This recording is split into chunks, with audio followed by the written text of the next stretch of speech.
नमस्कार दोस्तों, मेरा नाम है विमल सिंह। बालाजी स्टडी अड्डा में आपका स्वागत है। सीटेट 2021-22 के लिए दिसंबर 2019 का पेपर हल आपको करा रहे हैं। तो मैथ के हमने पेडागोजी सेक्शन के 15 प्रश्न आते हैं, वो देखे थे। साइड में आई बटन पिछला वाला वीडियो आपको मिल जाएगा। इसी मैथ के जो 15 प्रश्न सॉल्व करने वाले आते हैं आज के इस वीडियो में, वो हम जो है वो देखेंगे। तो स्टार्ट करेंगे 31 से। बीच में आपके पेडागोजी के उनको हम हटा देंगे और डायरेक्ट जो है वो जितने भी इसमें प्रश्न आपके हल करने वाले थे उनको देखेंगे। तो सबसे पहले स्टार्ट करते हैं प्रश्न नंबर 31 से कि तीन ब्रांड ए बी सी के पेन जो है क्रमशः 10, 12 और 24 के जो पैकेट हैं उनमें उपलब्ध हैं। यदि एक दुकानदार है जिसको तीनों प्रकार के जो पेन है वो समान संख्या में खरीदने हैं, उसके द्वारा खरीदे जाने वाले जो पैकेट हैं उनकी न्यूनतम संख्या जो है वो क्या होगी। और इस तरीके से चार ऑप्शन दे रखे हैं। कभी भी इस तरीके से न्यूनतम, कम से कम, अधिक से अधिक की बात हो तो समझ जाइए एलसीएम या एचसीएफ की बात यहाँ पर हो रही है। तो आपको सबसे पहले क्या करना है, 10, 12 और 24 जो है इन तीनों का एलसीएम जो है वो ले लेना है। तो कौन सी ऐसी संख्या है जो इन तीनों से कटेगी, तो आप देखेंगे तो 120 आपका इन तीनों का एलसीएम आएगा। आप देखेंगे तो 10 से भी 120 कटेगा, 12 से भी और 24 से भी। तो 124 आपका इसका एलसीएम आ जाएगा। अब आपको करना क्या है, जो सबसे पहला ब्रांड ए दे रखा है उससे आप इसे डिवाइड करेंगे, यानी कि 120/10 सबसे पहले वाले से डिवाइड करेंगे तो कितना आएगा, जीरो जीरो कटने के बाद आपका 12 आएगा। तो पहला आपका जो आ जाएगा वो ए का मान 12 आ जाएगा। यानी कि पूछ रहा था ना कि दुकानदार को तीनों प्रकार के पेन समान संख्या में खरीदने, उसके द्वारा खरीदे जाने वाले पैकेटों की न्यूनतम संख्या।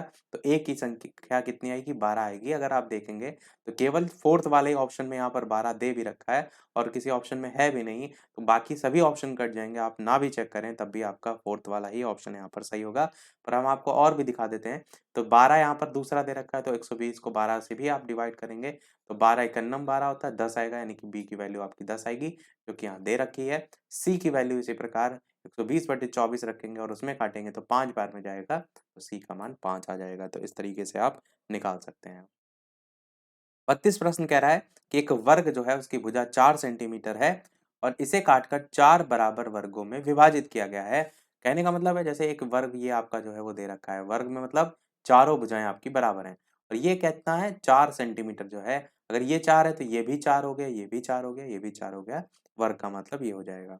अब कह रहा है इसे काटकर 4 बराबर भागों में बांट रहे हैं, मतलब ऐसे काट दीजिए और ऐसे काट दीजिए। अभी देखिए इसके 4 भाग हो गए, 1 2 3 4। 4 बराबर भागों में विभाजित किया जाता है तो प्रत्येक छोटे वर्ग का क्षेत्रफल क्या होगा, यानी इसका इसका इसका इसका इस प्रकार से पूछा गया है क्या होगा। तो आपको इस तरीके से देखना है कि अगर ये पूरी आपकी 4 है और आपने जब इसे काटा है तो ये आपकी 2 हो जाएगी। एक आपको पर्टिकुलर वर्ग का देखना है ना, ये भी आपकी 2 हो जाएगी। जब एक वर्ग की ये आपकी लेंथ 2 हो गई और आप जानते हैं इसमें तो चारों ही आपकी 2 2 2 2 होती हैं। और जब आपको 1 2 पता चल गई तो इसका क्षेत्रफल निकालेंगे, एक किसी भी डब्बे का निकालेंगे तो क्या होता है, भुजा स्क्वायर होता है। यानी कि भुजा गुणे भुजा होता है, यानी 2 गुणे 2 आप करेंगे तो 4 आ जाएगा। आंसर आपका 4 सेंटीमीटर स्क्वायर जो है वो सही हो जाएगा। होता है वैसे तो आपको डायरेक्ट दिख रहा है, बाकी समझने के लिए आपको मैंने इतना डिटेल में जो है वो बता दिया। 33 प्रश्न आपका है कि इनमें से कौन सा कथन सही नहीं है। पहला कह रहा है सभी अभाज्य संख्याएं विषम संख्याएं होती हैं। दूसरा कह रहा है अभाज्य संख्याएं अपरिमित रूप से अनेक हैं। तीसरा कह रहा है अभाज्य संख्याओं के केवल दो गुणनखंड होते हैं और चौथा कह रहा है एक अंक वाली केवल चार अभाज्य संख्याएं हैं। कौन सा इनमें से सही नहीं है। आंसर की बात करते हैं इन चारों ऑप्शन में से, तो आपका ऑप्शन पहला वाला यहाँ पर जो है वो गलत कह रहा है कि सभी अभाज्य संख्याएं विषम संख्याएं होती है। ऐसा बिल्कुल भी नहीं है। जैसे आपकी सबसे छोटी अभाज्य संख्या आप जानते हैं 2 होती है और 2 एक विषम संख्या नहीं है, 2 एक सम संख्या है। तो पहला ऑप्शन ही यहाँ पर गलत है और यही आपका यहाँ पर आंसर भी हो जाएगा, क्योंकि प्रश्न में सही नहीं है यही तो पूछा गया था। ये बहुत पूछा जाता है सबसे छोटी अभाज्य संख्या, तो 2 याद रखना है। सबसे छोटी भाज्य संख्या पूछा जाए तो 4 होती है। 34 प्रश्न है वह संख्या जो 1 से 10 जो है दोनों सम्मिलित हो वहां पर सभी संख्याओं से विभाजित होती हो।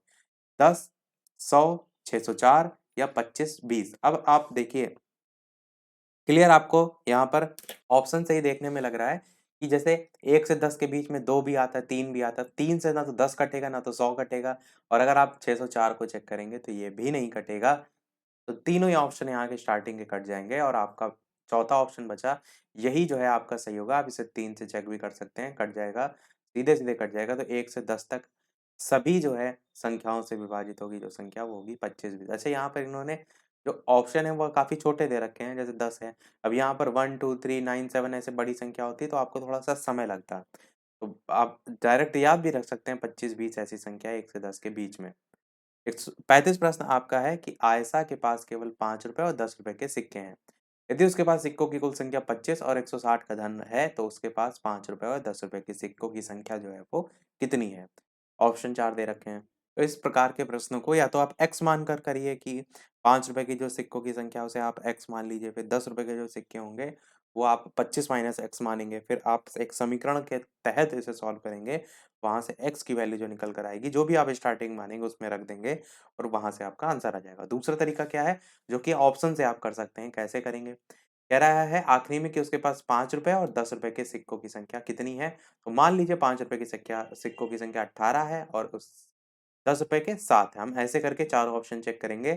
तो पहले ऑप्शन को ही हम अगर चेक करके देखेंगे तो 18 यहाँ पर सिक्कों की संख्या है और 5 रुपए वाले सिक्के हैं 18 अगर, तो टोटल रुपया कितना होगा? तो आप 18 को 5 से गुणा कर देंगे। तो 18 पंचे आपका होता है 90, यानी 90 रुपए तो ये हो गए। और ऐसे ही 10 रुपए वाले 7 सिक्के हैं उसके पास, तो टोटल 10 रुपए के सिक्के टोटल मनी निकालने के लिए हम 10 को 7 से गुणा कर देंगे तो 70 रुपए हो जाएंगे। बस आपको जोड़कर ये देख लेना है कि कुल यहाँ पर 160 रुपए का धन है कि नहीं। तो अगर आप देखेंगे तो बिल्कुल ये तो पहला ही ऑप्शन यहाँ पर सही हो गया, 160 रुपए का धन के बराबर है। पहला ही ऑप्शन सही होगा। दूसरा ये भी शर्त देख लेना है कि दोनों सिक्कों की संख्या कुल मिलाकर 25 है, तो 18 और 7 को अगर आप जोड़ेंगे तो 25 के बराबर ही होगा। 10 और 15 को जोड़ेंगे वो भी 25 के बराबर है।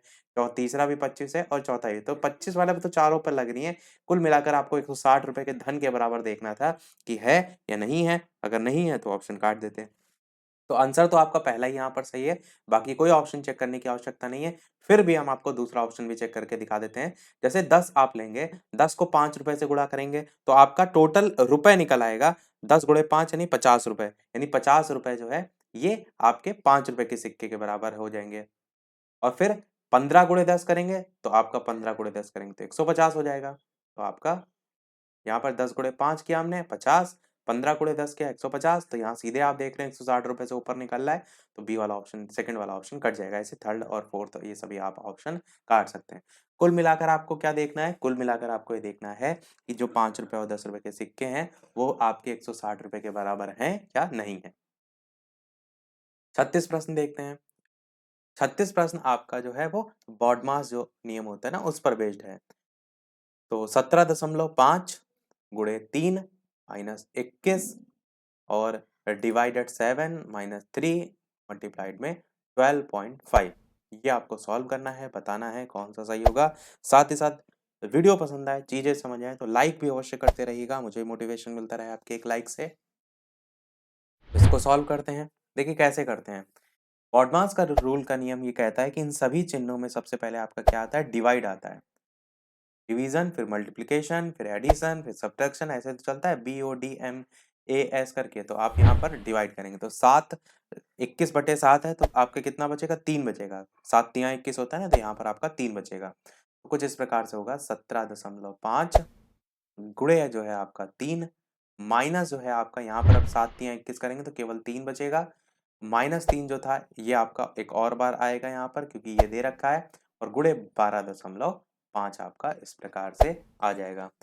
अब आप इसे यहाँ पर अगर आप देखेंगे तो मल्टीप्लिकेशन, एडिशन, सब्ट्रैक्शन ये क्रम चलता है। तो यहाँ पर मल्टीप्लिकेशन पहले होगा और फिर माइनस वाला बाद में होगा। तो 17.5 को अगर 3 से आप गुणा करेंगे तो आपका 52.5 आ जाएगा यहाँ पर।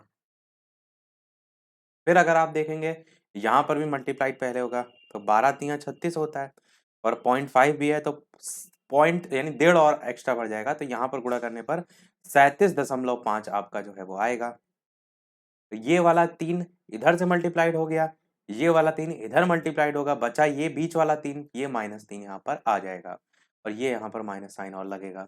अब आपको कुछ नहीं करना है, माइनस में वैल्यू जुड़ जाती है तो माइनस माइनस आपका क्या होता है? प्लस होता है। 37 में 3 और जोड़ देंगे तो 40.5 हो जाएगा। तो 52.5 में से घटा देंगे 40.5, आपका घटाने पर कितना बचेगा? 12 बचेगा। सेकंड वाले ऑप्शन में देखिए 12 दे रखा है, यही आपका ऑप्शन यहाँ पर जो है वो सही हो जाएगा।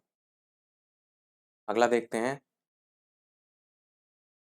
37 प्रश्न कि एक बाग के वृक्षों में नीम के वृक्षों की संख्या एक छठवां भाग है। आधे वृक्ष जो है वो अशोक के हैं और बाकी जो है यूकेलिप्टिस के हैं।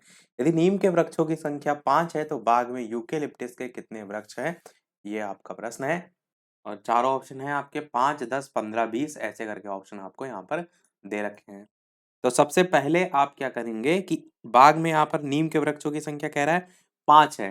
इस चीज को समझिए। यदि नीम के वृक्षों की संख्या 5 है तो इसको आपको बेस लेकर चलना है। और कह रहा है कि वृक्षों की संख्या का 1/6 भाग है।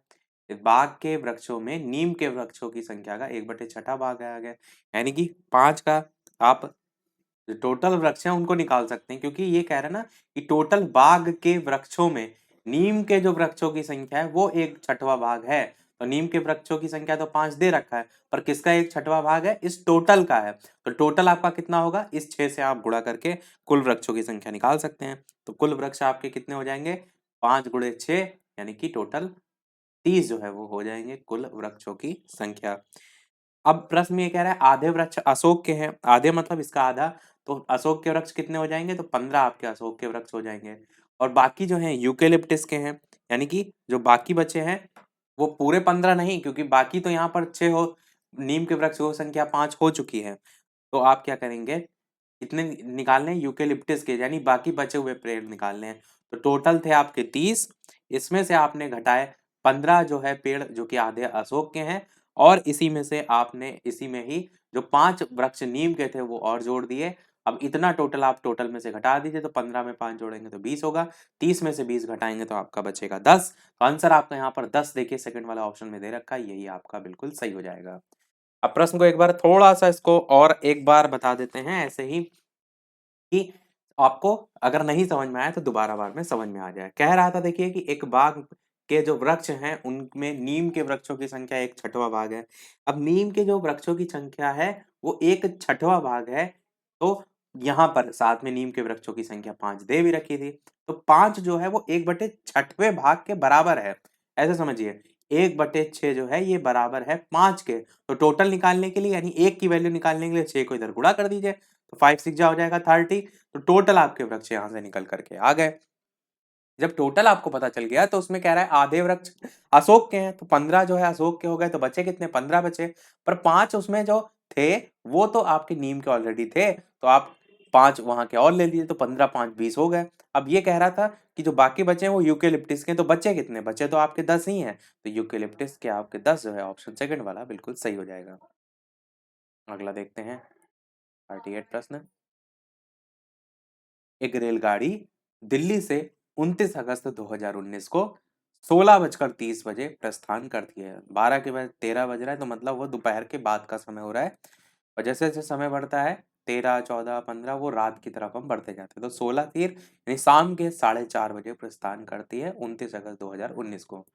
और अपने गंतव्य गंतव्य पर 31 अगस्त को 8:45 बजे पहुंचती है। यानी 8:45 जो समय दे रखा है वो सुबह का दे रखा है। इस यात्रा का कुल समय जो है वो क्या होगा? तो आपको क्या करना है? 29 से 31 में सबसे पहले देखना है। 30 तारीख एक ऐसा समय आएगा जिसमें पूरे के पूरे जो है आपके 24 घंटे होंगे। तो आपका 24 घंटे तो आप ऐसे सीधे सीधे रख लीजिए। अब यहाँ जो 29 तारीख में 4:30 बज चुका है, बच्चा कितना समय? तो 17 से आप आगे बढ़ेंगे तो 17, 18, 19, 20, 21, 22, 23, 24 यानी 8 घंटे। और उसमें ये आधा घंटा पहले हो चुका है यानी कि 7.5 घंटे। तो 7.5 घंटे आपको लगे 29 अगस्त 2019 को।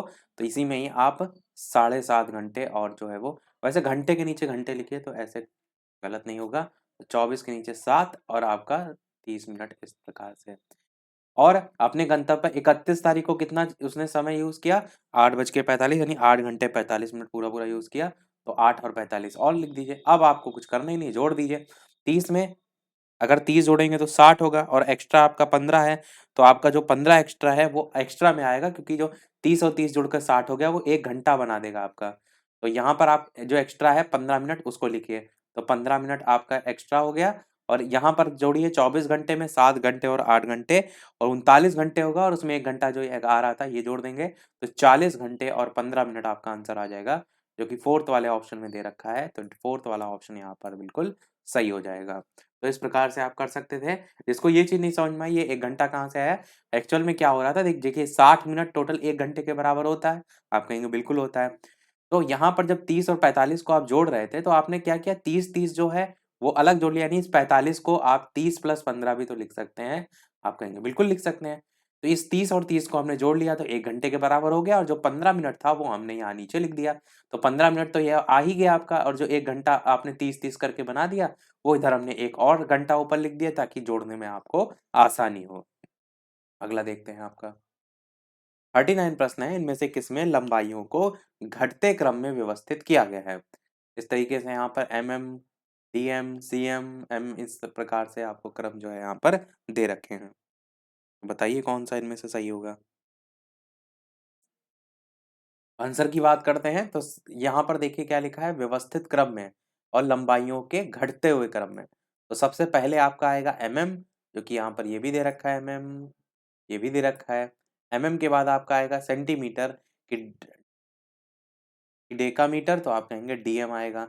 फिर उसके बाद सेंटीमीटर आएगा, फिर सेंटीमीटर के बाद 8 सेंटीमीटर है तो 800 सेंटीमीटर, उसके बाद 8 मिलीमीटर, और आखिरी में 8 मीटर। फोर्थ वाला आपका यहाँ पर ऑप्शन घटते हुए क्रम में, लंबाइयों का घटता हुआ क्रम जो है उसमें जो है वो आएगा। तो जितने भी आपके मात्रक हैं और जितने भी आपके यहाँ पर चेंज करने वाले रहते हैं मीटर से सेंटीमीटर में, डेकामीटर में, ये आपको पता होना चाहिए। इन पर आधारित भी एक ना एक क्वेश्चन आपसे अवश्य पूछ लिया जाता है। अगला देखते हैं आपका 40 प्रश्न। 180 सेंटीमीटर लंबी तार को एक आयत का रूप दिया गया है। यदि आयत की चौड़ाई 30 सेंटीमीटर है, तो इसकी लंबाई क्या होगी? अब देखिए इस प्रश्न को समझिए। इस तरीके का भी क्वेश्चन आपको देखने को मिलता है।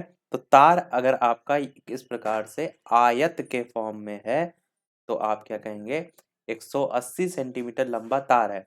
तो जो ये तार होगा, इसको अगर आप सीधा कर देंगे, जैसे आपने मोड़कर आयत बनाया है, इसको अगर आप पूरा सीधा कर देंगे, तो वही यहाँ पर दे रखा है तार की लेंथ 180 सेंटीमीटर। इसी को आयत का रूप दिया गया है। यानी ये जो बाहरी वाला जो आपका आवरण दे रखा है, ये क्या हो जाएगा, ये परिमाप हो जाएगा आयत का। वो किसके बराबर हो जाएगा, 180 सेंटीमीटर के। और परिमाप का फॉर्मूला क्या होता है, 2 गुणे लंबाई प्लस चौड़ाई होता है। तो 2L + B जो है आपका बराबर होगा किसके, 180 के बराबर होगा। अब यहाँ पर आपको ये भी देखना है कि जो L और B है, इसमें आपको आयत की चौड़ाई यानी कि ब्रेड्थ दे रखी है ऑलरेडी। तो 30 की जगह आप 30 मान रख भी दीजिए। 2L प्लस ब्रेड्थ की जगह 30 रख देंगे, और ये आपका जो है वो 180 के जो है वो बराबर हो जाएगा। अब 2 से अगर काटेंगे तो यहाँ पर आपका 90 आएगा। L + 30 बराबर 90 है, तो L की वैल्यू क्या होगी, 30 90 के उधर जाएगा तो माइनस में हो जाएगा। तो L की वैल्यू 60 निकल कर आ जाएगी। तो सेकंड वाले ऑप्शन में 60 दे रखा है। इसकी लंबाई ही यहाँ पर जो है वो पूछी गई थी। बस इस प्रश्न में समझने वाला क्या है, इस प्रश्न में इतना समझने वाला है कि जो यहाँ पर तार दे रखा है वो एक ऐसा सीधा-सीधा तार होगा। तो आप कहेंगे बिल्कुल, तार समझ लीजिए, रस्सी समझ लीजिए। तो इसकी टोटल की लेंथ दे रखी थी। अब आप जिससे आयत बनाएँ, चाहे वर्ग बनाएँ, जो भी बनाएँगे इसी को मोड़ कर बनाएँगे ना, तो जो बनाएँगे तो इसके जो बाहरी वाला ये आवरण होता है, ये इसका क्या होता है, परिमाप होता है, और ये आपकी ये जो लेंथ है ये इसका परिमाप बन जाएगी। बस इतने से कारण से आप इसको बराबर मान रख सकते हैं, और इस तरीके से प्रश्न को जो है वो कर सकते हैं। आगे के जो प्रश्न हैं 41 वाले, ये सब पेडागॉजी के हैं, जो कि हम पिछले वाले वीडियो में करा चुके हैं। अब 40 से सीधे आपके 55 के बाद जो इसमें प्रश्न है वो इसी सॉल्व करने वाले दे रखे हैं। तो 55 के बाद से हम प्रश्नों को देखेंगे। 55 तक देखिए सब पेडागॉजी के हैं। डायरेक्ट 56 की तरफ बढ़ते हैं।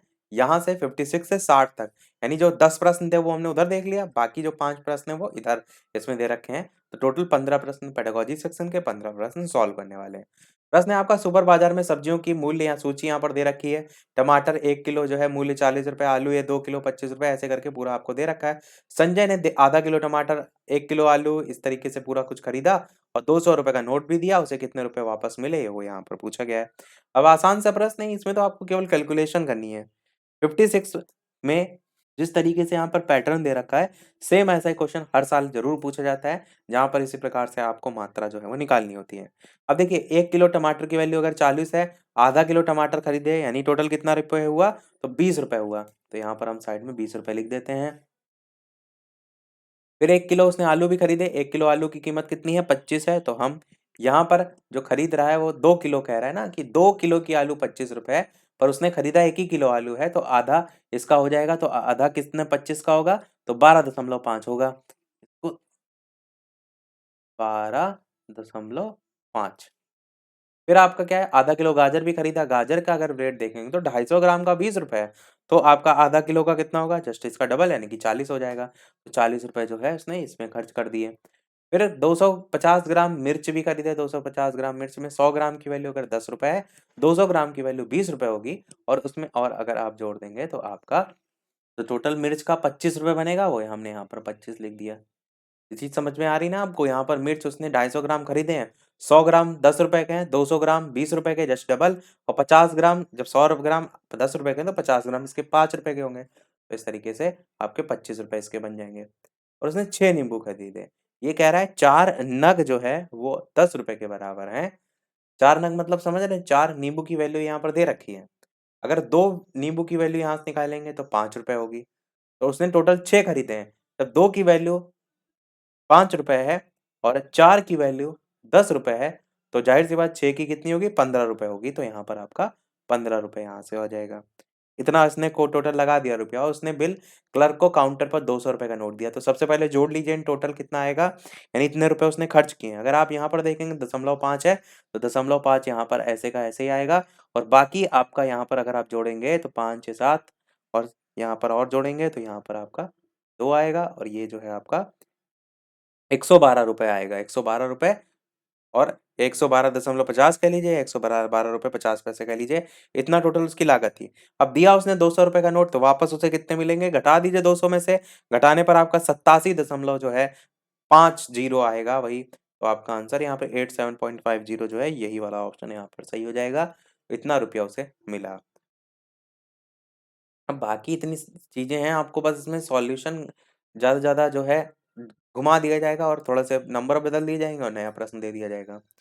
57 प्रश्न है, मैं एक 2 अंकों की संख्या हूँ, दहाई के स्थान पर अंक और इकाई के स्थान पर अंक क्रमिक अभाज्य संख्या है, अंकों का 3 और 4 का गुणज है, तो बताइए इनमें से संख्या कौन सी होगी। अब देखिए, सबसे पहले आप यही देख लीजिए कि जो अंकों का योग है, यहाँ पर देखेंगे कितना है, तो 7 में 5 जोड़ेंगे, 8 9 10 11 12, तो गुणज है, बिल्कुल सही है। यहाँ पर 3 2 5 जोड़ेंगे, तो क्या ये गुणज है, 4 3 और 4 का, तो नहीं है। यहाँ देखिए 5 6 7 8 होगा, और यहाँ देखिए 3 1 4 होगा, तो क्या 3 और 4 का गुणज है, नहीं है। तो सीधे ही ऑप्शन सारे ही यहाँ पर देखिए कट रहे हैं, ए वाले ऑप्शन में केवल और केवल ये मतलब फर्स्ट वाला जो ऑप्शन है, ये थर्ड वाली जो फुलफिल्ड है उसको कर रहा है। 3 और 4 का गुणज जो है अंकों का योग है, अंकों का योग देखिए 7 और 5 है आपका 12, और 4 3 12 होता ही है, तो बाकी ऑप्शन सीधे ही कट जाएंगे, आपको ना पहली शर्त लगानी पड़ी ना दूसरी शर्त लगानी पड़ी। बाकी आप चेक कर सकते हैं, मैं एक 2 अंकों की संख्या हूँ, 57 एक 2 अंकों की संख्या है।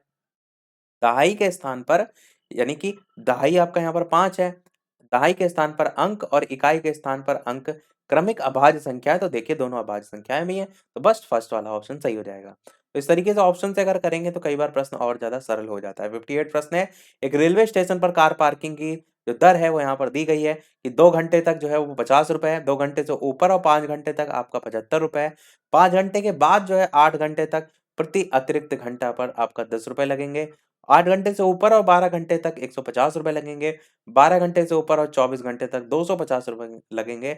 अब ये सारा इसमें इन्होंने दे दिया। अब राजीव ने क्या किया, अपनी कार को सुबह 7 बजे, एएम लिखा है ना, तो 7 AM मतलब सुबह 7 बजे पार्क किया, और उसे उसी दिन ही लेने वह 4:30 बजे शाम के पहुंचा, तो उसे कितने रुपए का भुगतान जो है वो करना पड़ेगा। तो सबसे पहले आप निकालेंगे कि उसे कितना जो है वो समय लगा इन दोनों के बीच में, तो आप देखेंगे 7 से अगर जोड़ना स्टार्ट करेंगे तो 12 तक जोड़ेंगे, तो 7 से 8, 8 से 9, 9 से 10, 10 से 11, 11 से 12, 5 घंटे तो आपके इधर ही के हो गए, और इधर के 4 घंटे, 4.5 घंटे और हैं, तो 4.5 और जोड़ेंगे तो 9.5 घंटे जो है इसने टोटल जो है आपका जो अपनी कार है उसको पार्क रखा, ये आपने निकाल लिया यहाँ से। अब आपको क्या देखना है, पार्किंग दर कितनी होगी। तो पार्किंग दर अगर आप देखेंगे तो 8 घंटे से ऊपर और 12 घंटे तक 150 रुपए लग रहे हैं, यही तो लिखा है इसमें। तो बस आपको यहाँ पर ऊपर इतनी कथा कहानी देखने की कोई आवश्यकता ही नहीं है, जब आपने सीधे यहाँ पर घंटे निकाल लिए, तो 58 का आपका यहाँ पर ऑप्शन 150 रुपए वाला, यानी कि सेकंड ऑप्शन जो है यहाँ पर जो है वो सही हो जाएगा। कई बार क्या होता है, एक सरल से प्रश्न को हम इतना कॉम्प्लिकेटेड बना देते हैं और यहीं से जोड़ने लगते हैं, तो कई बार प्रश्न जिस तरीके से पूछा गया उसी तरीके से आंसर देने का प्रयास कीजिए। 59 प्रश्न सेकंड लास्ट है इस वीडियो का, और इसके बाद एक प्रश्न हम देखेंगे और एक प्रश्न आपसे भी पूछेंगे। आरोही क्रम में इनको व्यवस्थित करना है, कौन से स्थान संख्या जो है तीसरे स्थान पर आएगी, ये पूछा गया है। 7.07, 7.70, 7.707, 7.007 ऐसे करके दे रखा है। तो कौन सा इनमें से जो है वो आरोही क्रम, आरोही मतलब समझते हैं? आरोही मतलब होता है छोटे से बड़ा, अवरोही मतलब क्या होता है? बड़े से छोटा। तो यहाँ पर छोटे से बड़े के क्रम में आपको ले चलना है। तो सबसे पहले जो रखेंगे तो आपको तीसरा नंबर बताना है, तो 7.07 ये आपका थर्ड नंबर पे आएगा। 7.07 सबसे छोटे, तो यहाँ पर आपको 0.77 वाली क्लियर दिख रही है। उसके अलावा 0.7.007 करके दे रखा है, ये दूसरे नंबर पे आ जाएगा और तीसरे नंबर पे ये वाली आ जाएगी। तो आपका थर्ड वाला यहाँ पर ऑप्शन जो है वो सही हो जाएगा। देखते हैं हमारा अगला और इस वीडियो का लास्ट प्रश्न। इसके अलावा वीडियो अभी तक आपने लाइक ना किया हो, सभी लोग वीडियो को लाइक भी करते रहिएगा। इसी प्रकार अच्छे-अच्छे प्रश्न हम प्रैक्टिस करते रहें। चैनल पर नए हो सब्सक्राइब करके जुड़ जाइएगा और टेलीग्राम चैनल से अभी तक ना जुड़े हों, लिंक आपको डिस्क्रिप्शन में मिल जाएगी। बालाजी स्टडी अड्डा सर्च करके भी जुड़ सकते हैं। 60 प्रश्न आपका कह रहा है, एक 5 अंकों की संख्या जो है उसमें दहाई के स्थान का अंक 8, इकाई के स्थान का अंक दहाई के स्थान के अंक का 1/4 है और हजार के स्थान का अंक 0, 100वें स्थान का अंक इकाई के स्थान का दुगना और 10,000वें स्थान का अंक इकाई के स्थान का तिगुना है। तो ये सारी इतनी शर्तें दे रखी हैं और संख्या पूछ ली गई है। देखिए, तो ऐसे प्रश्नों को सदैव ऑप्शन से आप करेंगे, कभी भी गलत नहीं होगा और जो-जो शर्त दे रखी हैं, 1-2 शुरुआत की शर्त चेक करते जाइए और ऑप्शन को काटते जाइए।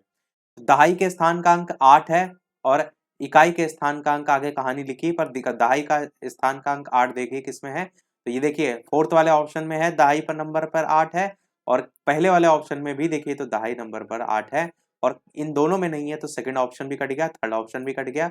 इन्हीं दोनों में से कोई आंसर होगा। आप देख रहे हैं 82 इधर भी 82 इधर भी है, यानी अगली शर्त बेकार है। इकाई के स्थान का अंक दहाई के स्थान के अंक का 1/4 है, इसको मत चेक करिए क्योंकि दोनों में ही एक जैसी संख्याएं दे रखी हैं। आगे कह रहा है हजार के स्थान का अंक शून्य है, इसको चेक कर लीजिए। इकाई, दहाई, सैकड़ा, हजार, हजार पर शून्य दे रखा है फोर्थ वाले ऑप्शन में। परंतु अगर आप देखेंगे तो पहले ऑप्शन में नहीं दे रखा है शून्य, किसके स्थान पर? तो हजारवें स्थान पर। यहाँ पर दे तो रखा है, सैकड़े के स्थान पर दे रखा है, पर हजारवें स्थान पर नहीं दे रखा है। पहला ऑप्शन यहाँ से भी कट जाएगा, फोर्थ वाला ऑप्शन बिल्कुल सही हो जाएगा और बाकी आगे के ऑप्शन आपको यानी कि बाकी शर्तें चेक करने की कोई आवश्यकता नहीं है जब आप आंसर तक जो है वो पहुंच गए। तो इस तरीके से आप समय बचा सकते हैं। तो सभी प्रश्न हुए हमारे समाप्त। अब एक प्रश्न आपके लिए भी, जैसे कि सभी वीडियो में हम आपसे एक ना एक प्रश्न पूछते हैं। 15 प्रश्न हमने कराए हैं, टोटल 15 में से कितने आप सही कर पाए, स्कोर अपना कमेंट सेक्शन में अवश्य बताइएगा। तो ये है आपका इस वीडियो का प्रश्न, इसी पेपर का ही है और ईवीएस सेक्शन से हम पूछ रहे हैं। आंसर वीडियो के मेन कमेंट बताइएगा कि चेराव नाच कहाँ के लोग करते हैं। ए ऑप्शन है झारखंड, बी ऑप्शन है मिजोरम, सी ऑप्शन है मणिपुर और डी ऑप्शन है मेघालय। ऑप्शन एबीसीडी में से कौन सा सही होगा, अपना आंसर वीडियो के मेन कमेंट में टाइप करके बताइएगा। लाइव टाइमिंग 2 है, दोपहर के 3 बजे, शाम के 8 बजे। तो लाइव आकर भी वीडियो आप देख सकते हैं, प्रश्नों की प्रैक्टिस कर सकते हैं।